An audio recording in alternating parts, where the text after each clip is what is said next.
economy. Before joining us on the program, this is Newspunch coming to you live from Ben Television. My name is Tunde Halabi.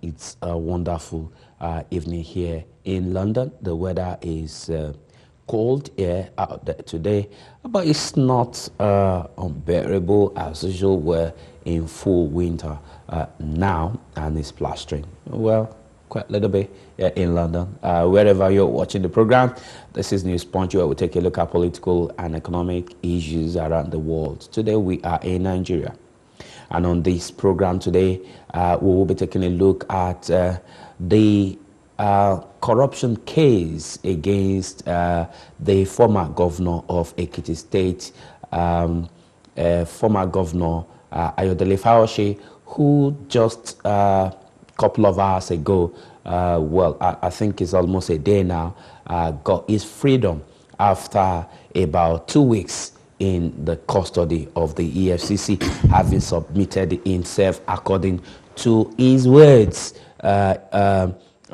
just about 2 weeks ago, a day after he left office. That is on the 16th of October. Ayodele Fayose, who arrived the office of the Economic and Financial Crimes Commission in Abuja in company of friends and allies, including former minister, had a t-shirt displaying EFCC, I am here, and he arrived the office of the EFCC in 2 bags, well, believing and that he wasn't going to go home on that day, and he didn't go home. He had to stay at the EFCC custody for 2 weeks. Eventually, he got his temporary relief by way of bail, 50 million naira on him with some conditions he eventually made over the weekend, but he couldn't secure his release not until Monday.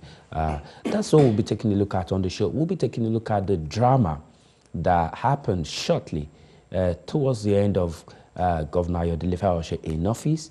Of course, you will remember the drama. Immediately, Governor Ayodele Fayose lost that election. The EFCC tweeted, "The party is over, blah, blah, blah, expecting you in our office." Of course, after so much cries from Nigeria, EFCC deleted that tweet. And again, the chairman of the EFCC came under huge criticism for wearing a re-election badge of the president, Muhammadu Buhari, to an occasion, and a couple of other issues. And of course, Ayodele Fayose himself has said what he is going through in the eyes of the Economic and Financial Commission is not prosecution, but persecution. Whatever happens, the fact is, the case is in the court of law. We are not precluded from commenting on it legally, so we will be running a show on it. And we're going to be joined by one of the aides, in fact, the media aide of the former governor, Lady Olayinka, all the way from Ado-Ekiti in Nigeria. In the course of the discussion, we are trying to connect with him now, either via Skype or telephone. We'll be joined by Lady Olayinka, who will take us through what has happened to his principal in the course of the last few weeks in Nigeria. But in the meantime, I'm joined by 2 lawyers. One is an associate professor of law at University of Kent here in the United Kingdom, Dr. Gbenga Oduto. Dr. Gbenga Oduto, thank you for joining us on the program today. Thank you for inviting me. And my other guest on my immediate left is Kingsley Oyeminem. Kingsley is a principal partner at KC Law Chambers and Solicitors here in London. Kingsley is a principal partner, and he is a solicitor and a barrister, solicitor qualified in United Kingdom, attorney in the US, and a barrister in Nigeria. Kingsley, thank you for joining us on the show today. Thank you. Right. Let me start with you, Dr. Oduto. I mean, but we'll be joined by Lady Olayinka in the course of this program. As soon as we're able to connect with Lady, we'll bring him on the show. You have followed through, I suppose, the Ayodele Fayose administration, his letter to the EFCC, his letter was dated September 10th.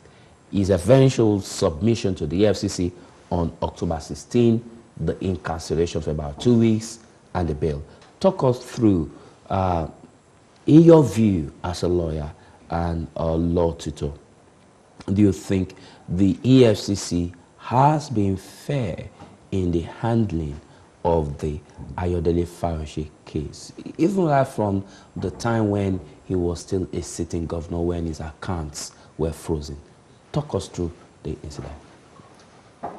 Yes, it's quite interesting. I think Ayodele Fayose's situation is one which we ought to expect.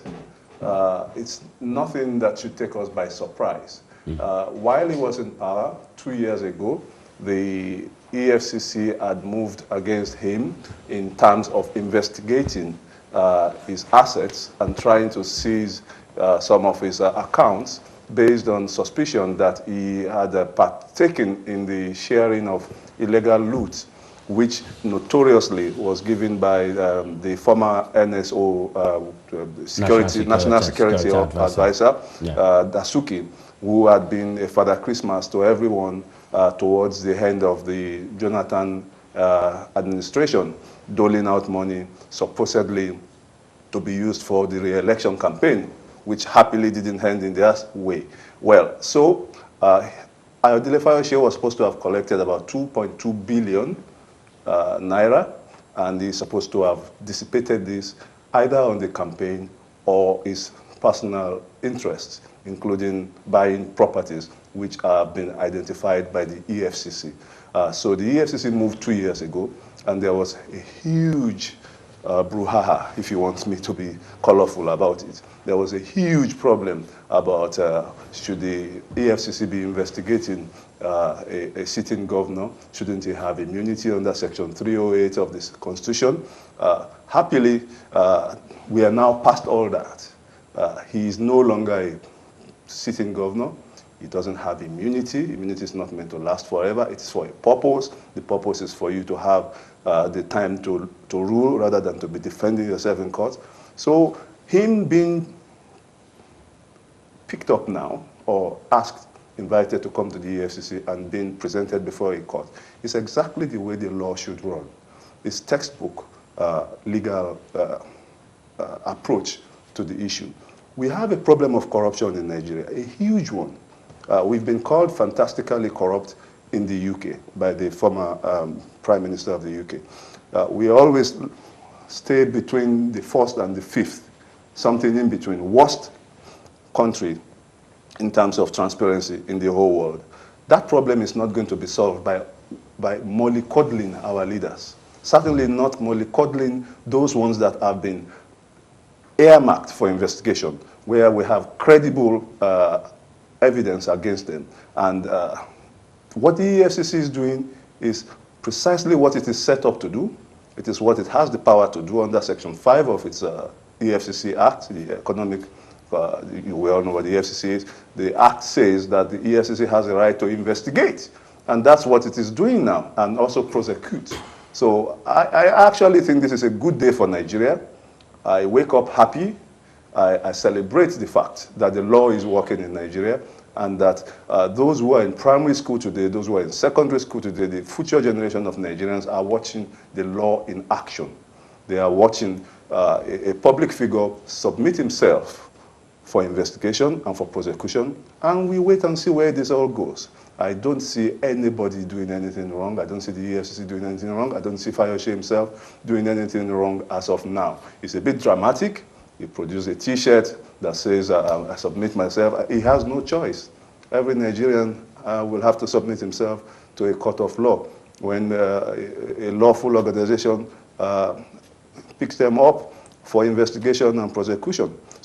So far, I have no problem. I'm actually very happy with the turnout of things. Right. Kingsley, I mean, you as a practicing lawyer, barrister in Nigeria and solicitor, if this were to have come to your chamber either in Nigeria or to your firm in the UK, and you take a look at the history of the relationship between Ayodele Fayose and the Economic and Financial Crimes Commission in Nigeria, so far, off record, what will you be commenting? I think, just like Dr. here said, we have to first of all establish what the FCC has been established, has been created for. Okay, the 2004 Act created the FCC. Part of their job is obviously crime, financial crime, money laundering issues. Now, with that on one side, we have to also look at how they as a body operate in, The carrying out those discharge duties. of those responsibilities. Whether, in essence, one could look at it to see whether it's fair or not. Fayose had gone there voluntarily, which is fine. But some have raised the point as to whether he should have been detained for 2 weeks. Personally, he was a former governor. Investigation against Fayose had been ongoing for the past 2 years. So if we Probably more. Probably more. So if we take cognizance of the fact that it's been that length of time, and the EFCC have themselves come out and said to the public, we've been able to find and establish that this is what we're going to probably prosecute him on. Because the reason why they've detained him in the last 2 weeks is that they're saying they're still carrying out an investigation. Question is, what investigation are they carrying out? They're entitled to detain him if they want to. There was an order in place for that detention, so technically they had complied with the rule of law. Okay, and I think obviously within that two weeks period, he was released today. I mean, his lawyer, he had the lawyer there who I think it's Mike Ezekiel, isn't it? Who had obviously made it quite clear that he must not be detained over the 2 weeks period. Fairness, Tunde, I don't see typically anything wrong with his detention. I think if we then look at the entire circumstances leading to where Fayose is presently and why he's being investigated, then perhaps there might be question marks. Don't forget, the EFCC has been known to sort of flout their powers. If you recall, the former minister, Fani Kayode's wife, and her 8-month child were detained in Access Bank by the order of the EFCC, not the EFCC themselves, by their order to the bank to detain her, based on the fact that, from what they alleged, that her bank account was frozen, an Access bank account. I think clearly, back to the question, Fayose's detention, present detention for 2 weeks, is legal. Okay? Circumstances surrounding that detention or where he is presently are questionable. Well, let me stay on you. But there have been challenges to questions around the power of EFCC to detain any Nigerian more than 48 hours. They said what they got was a magistrate court order to detain him, and there is also the issue of Supreme Court ruling, which has served as a precedent. That's correct. Saying a magistrate court order cannot trump the Constitution, that the Constitution still stands and is supreme. And where there's a conflict between the Constitution and another legislation, that the Constitution takes priority in this case. And so there has been this issue that these 2 weeks order got through a magistrate injunction or whatever is illegal and unconstitutional. Well, I mean, we do have a son who's representing the former governor. He took issue with the fact that 2 weeks was unreasonable. Whether 2 weeks was unlawful or not. If there was in place a Supreme Court judgment that says you can't, then clearly a magistrate court order would be null and void, because you could simply say, well, let's forget about the Constitution. The Constitution is supreme in itself, but a Supreme Court order would trump over that of a magistrate court order. But I mean, there wasn't any challenge by Fayose or his lawyers on this, so I would assume that in essence they have accepted the fact that that was okay. Dr. Oduno, let's look at the areas where institutions in Nigeria deliberately flout court rulings. Let's take a look at the DSS. Dasuki now has been in the custody of the EFCC for several years, and more than 2 years now, running to about 3 years now, despite several court orders announcing his release. The West African court ordered his release and granted him damages against his wish and the rulings, the DSS still holding him custody. The EFCC has done this a couple of times too, holding suspects down. The question I want to put,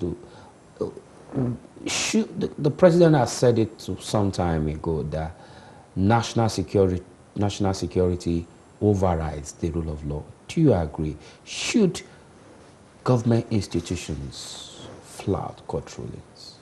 I think the simple answer is no.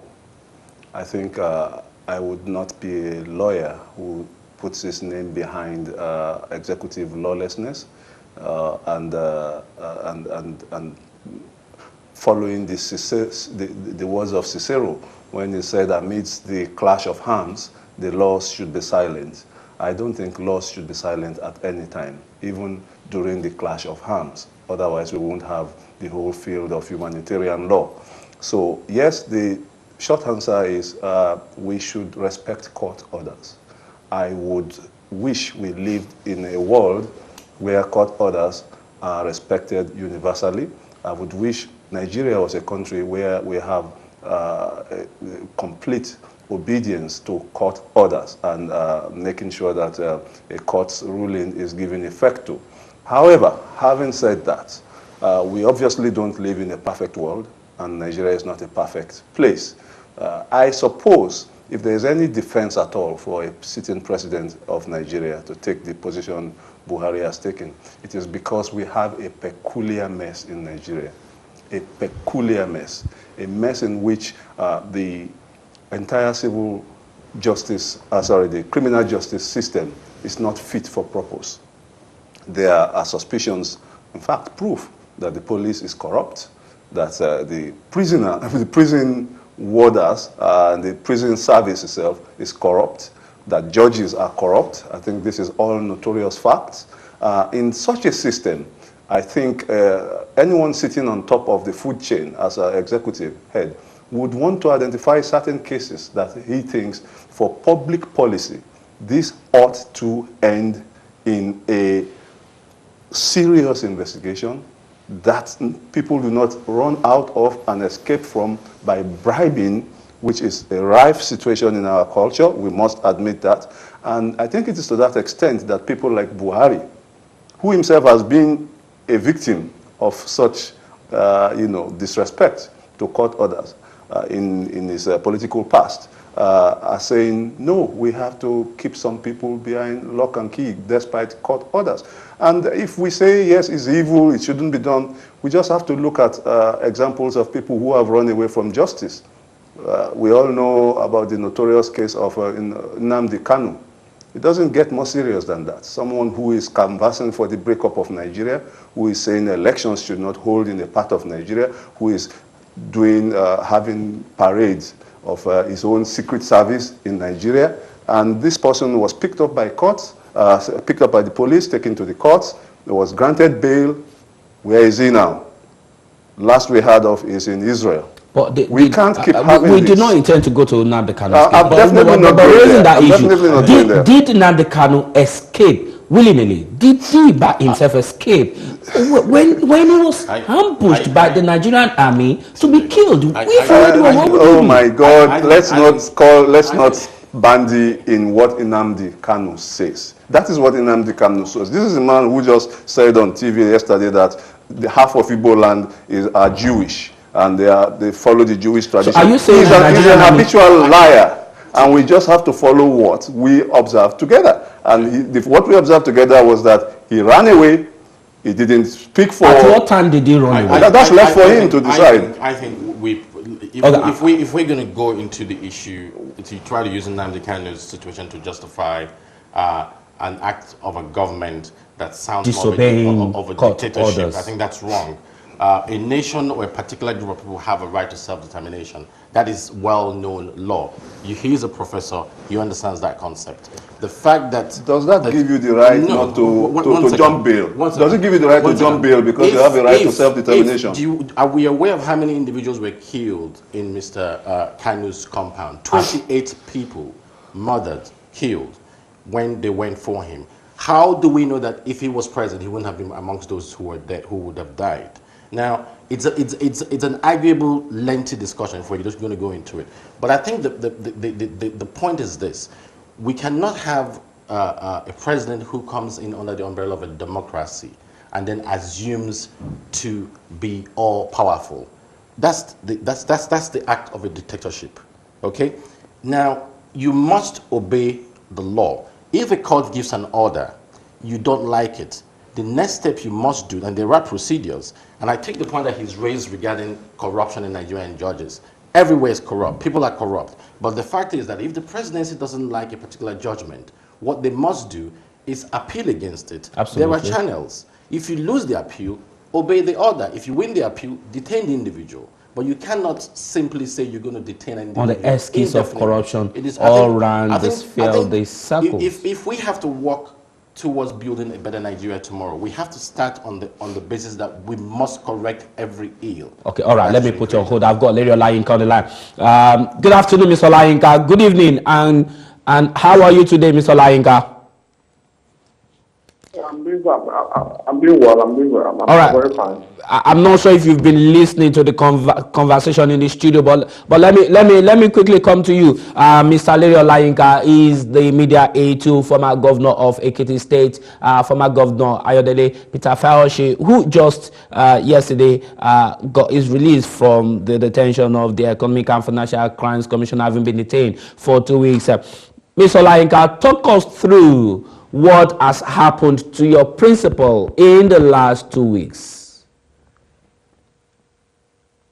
Well, to him, like exactly 14 days ago, we all, the whole world saw him doing what no one has done in this country before, submitting himself to the EFCC to be investigated and thoroughly prosecuted.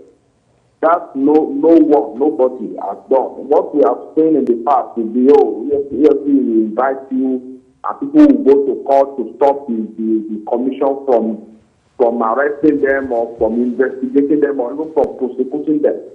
But the man said before he left office that he was going to come to the EFCC office on October 16th. And on October 16th, by exactly 1 p.m., as he said, he was there.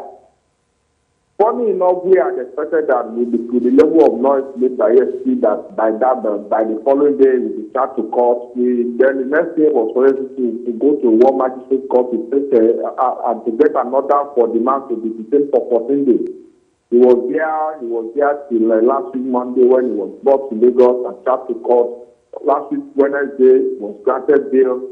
And between Wednesday and Friday, we were able to meet the date condition. And yesterday, the judge handling the case signed the paper that he signed. And by yesterday, he was released on bail. All right, fantastic. I'm going to put your hold for like 5 minutes. We need to go on a short break now. We will get back to you and continue on this line. We will call you back after 5 minutes. We'll go on a short break now. We give you the information that you need, from business to economy, to politics, to technology. And that's all we do here on Newspunch, from the beginning to the end. And that is why we are here. Keep watching Newspunch from Ben Television. To economy, to business, technology, the totality of what makes. At Bistan Group, our vision is to build your dream home. Everyone has a dream of owning a home in a serene and peaceful environment. With Bistan Group, you can get that dream come true. Most people working and living in Abuja have this housing challenge. At Bistan, we provide housing solutions. Visit our website on your screen or dial the number on your screen, or better still, visit our location at Wuse 2, number 10, the business.